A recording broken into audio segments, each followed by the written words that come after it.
Shalom, saya Monique Rakers dari Fakta Israel.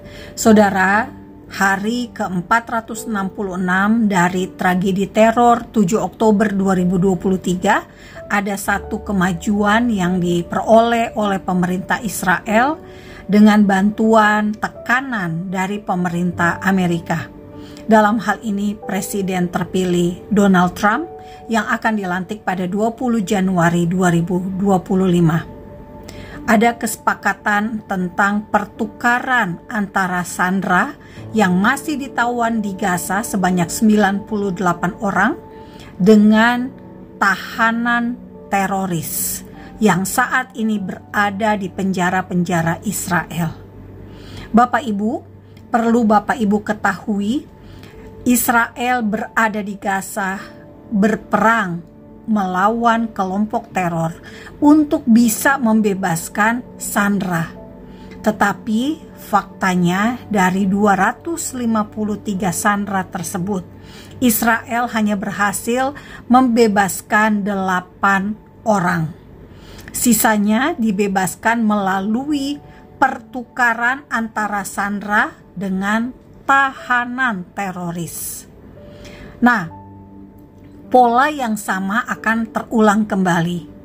Rencananya pada tahap pertama ada 33 orang sandera yang terdiri dari orang yang masih hidup, yakni mereka yang berusia anak-anak, ada 2 anak, Ariel Bibas dan Kefir Bibas yang akan berusia 2 tahun. Lalu ada Manula yang berusia di atas 50 tahun. Lalu wanita yang saat ini masih berada di Gaza, serta mereka yang masuk dalam kategori sakit. Nah, setelah dihitung jumlah yang akan dibebaskan itu sebanyak 33 tawanan. Bapak Ibu semua, demi mendapatkan 33 tawanan tersebut, Israel harus menukar dengan sejumlah teroris yang saat ini masih mendekam di penjara-penjara Israel. Terorisnya bukan teroris yang kecil-kecilan Bapak Ibu. Ini teroris kelas kakap. Selain meminta pembebasan ratusan napi teroris, Hamas juga meminta mayat dari Yahya Sinwar yang terbunuh di Rafah. Tentu saja Israel tidak akan memberikan jenazah Sinwar. Mengapa Hamas akhirnya mau setuju untuk membebaskan tawanan? Jika kita lihat, Hamas sekarang melihat kenyataan yang terjadi. Hezbollah di Lebanon sudah kalah. Hezbollah tidak berdaya lagi di Lebanon sejak Lebanon telah mempunyai presiden yang baru. Lebanon telah memutuskan untuk menindak Hezbollah dalam hal menyingkirkan Hezbollah dari Lebanon Selatan dan diganti dengan tentara Lebanon sendiri, bukan Hezbollah lagi. Yang kedua, Hamas melihat apa yang terjadi pada Suriah. Presiden Bashar al-Assad bisa terjungkal di Suriah, padahal ditopang oleh Rusia dan ditopang oleh Iran. Iran ternyata tidak sanggup untuk membela Bashar al-Assad. Dengan demikian, Iran pun dipastikan tidak akan mampu membela Hamas lagi. Sampai hari ini, memang kita masih melihat bahwa Iran terus berusaha untuk memakai kekuatan yang tersisa, yakni Houthi di Yaman, untuk terus menyerang Israel. Namun Israel pun terus menyerang Houthi. Dan yang paling mencolok adalah janji Donald Trump. Donald Trump menegaskan bahwa ia akan berurusan dengan Gaza.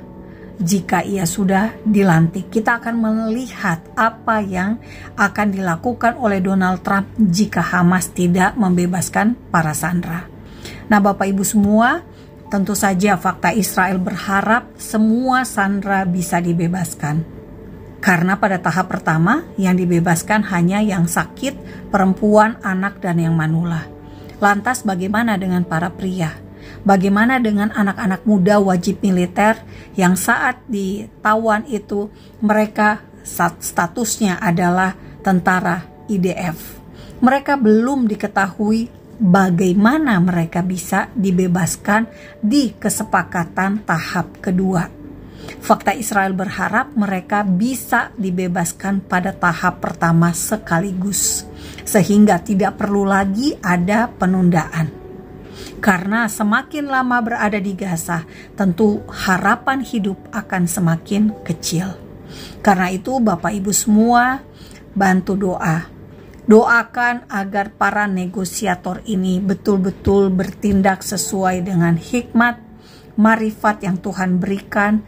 Berikan kepada mereka juga hati yang lemah lembut, sehingga setiap yang keras hati, setiap orang-orang yang tidak ingin berbelas kasih kepada para sandera, Roh Kudus bisa menjamah hati mereka dan mengubah pendapat mereka.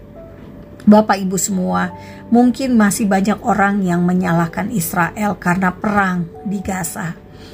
Fakta Israel tidak akan bosan mengingatkan bahwa perang di Gaza terjadi karena ada teror pada 7 Oktober 2023. Sehingga mau tidak mau Israel harus melindungi wilayah kedaulatannya, dan Israel harus mengeluarkan orang-orang yang ditawan di Gaza sebanyak 253 orang. Alasan Israel berada di Gaza adalah melawan teror, bukan untuk mencaplok wilayah. Nah, karena itu pada tahap ketiga nanti akan ada rekonstruksi Gaza. Untuk rekonstruksi Gaza, yang utama yang akan dilibatkan adalah Uni Emirat Arab.